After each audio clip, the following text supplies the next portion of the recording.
Hey everyone, and welcome to this explainer. Look, if you've been feeling just completely exhausted by the endless pinging of notifications, the constant flood of emails, and that nonstop pressure to always be on, well, you are in exactly the right place.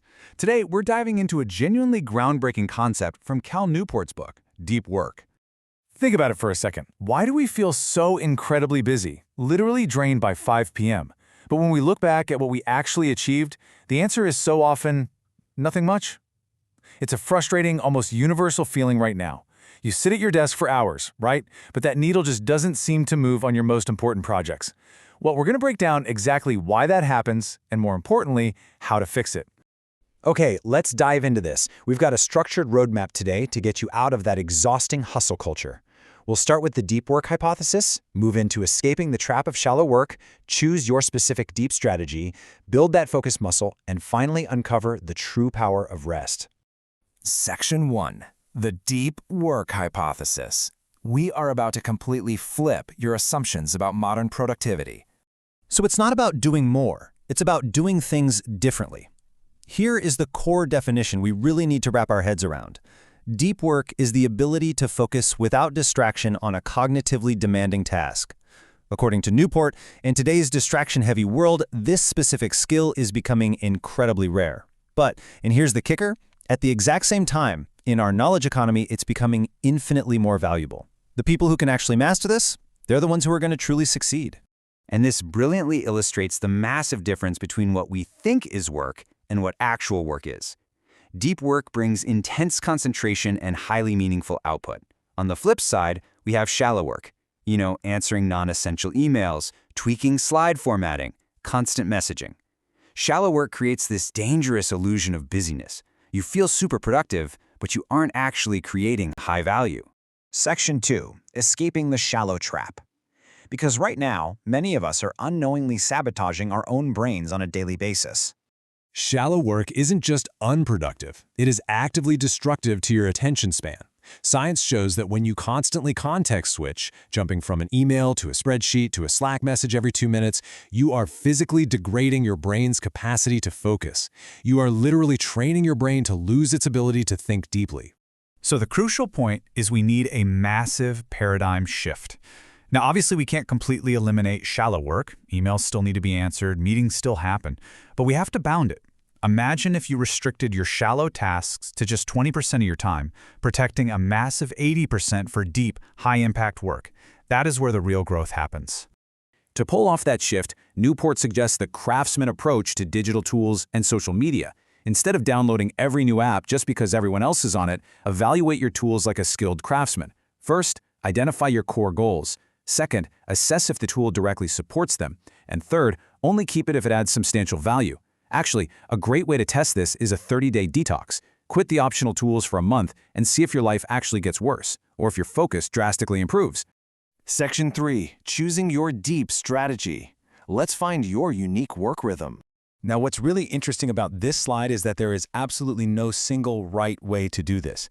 Think of it like a choose-your-own-adventure menu. You got to pick the philosophy that matches your lifestyle. The monastic approach is extreme isolation, kind of like J.K. Rowling disappearing into a hotel to finish Harry Potter. Then there's the bimodal approach, which splits your time. Maybe you're available to your team all week, but you completely vanish on the weekend to do deep research. The rhythmic approach is super practical, blocking out a fixed time, say 7 a.m. to 10 a.m. every single day. And finally, the journalistic approach. This one's for highly skilled focusers who can drop into deep work whenever a free 30-minute pocket opens up in their crazy schedules. Pick the one that works for you. Section 4. Building the focus muscle. Because focus is definitely not a magic talent. It requires training. A major misconception is that focus is this innate gift you're either born with or you aren't. It's not. It is a muscle. And right now, your muscle might just be a little out of shape, which means we need to hit the gym of your mind. So how do we train it? First, try productive meditation. While you're walking or commuting, take one single professional problem and force your mind to focus deeply on it, gently bringing your attention back every time it wanders. Next, try running daily, strict 30-minute uninterrupted focus sessions to build up that endurance.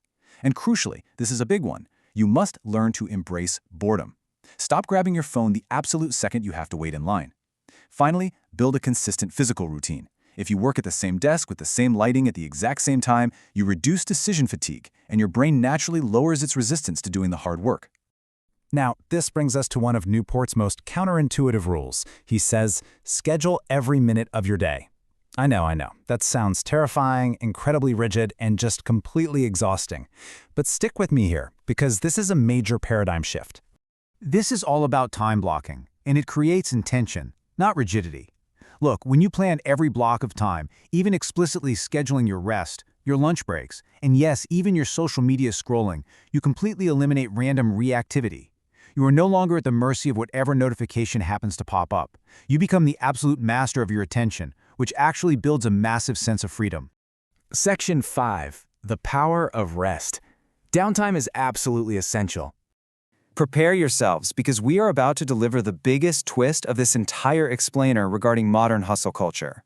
Is the constant grind, that toxic sleep is for the weak mentality, actually destroying your ability to do truly great work?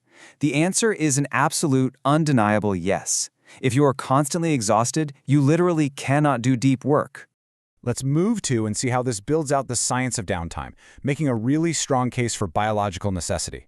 It shows us that our brain's energy for deep, demanding thinking is highly limited. Deep sleep is required to consolidate memory and useful learning. Activities like nature walks or a true digital detox act as a literal refresh button for your cognitive capacity. Constant stimulation doesn't make you more productive, it actually kills your creative insights.